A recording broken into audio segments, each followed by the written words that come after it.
Mīļie rīdzinieki, ir cilvēki, kas man Twitterī pārmet darbus starp 16 un 19 gadu, kamēr es biju Rīgas domas satiksmes departamenta direktors.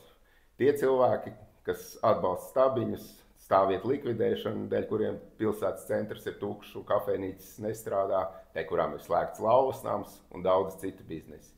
Savukārt es šajos 3 gados paspēju vairāk nekā esošā vara pēdējos 6 gados kopā. Tika aizliegti komunikāciju turētāju manevri rokot Rīgas pilsētas ielas 2 minūtes pēc viņa nosvaltēšanas. Tagad to nevar darīt vesels 3 gadus. Kādreiz, kad interneta kabeļa īpašnieks gribēja izvilkt kabeli pāri ielai, viņš aiztaisīja tikai tranšeju. Tagad viņam tas ir jāveic 10 metru platumā. Ir uzprojektēts dienvidu tilta savienojums starp Jelgavas un Bauskas šosejām, ko ar lielu pompu esošā vāra tagad būvē.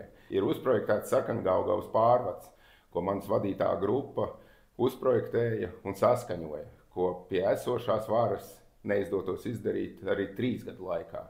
Un tāpat viens no galvenajiem darbiem, ko man izdevās izdarīt, ir ieviest apakaļ klamburu sistēmu uz transporta līdzekļiem, jo parāds rīdziniekiem no to bezatbildīgo ārzemju auto turētāju puses ar dažādu kaimiņu valstu numuriem bija jau sasniedzis 4 miljoni eiro, kas tika iekasēti ieviešot šo klamburu sistēmu.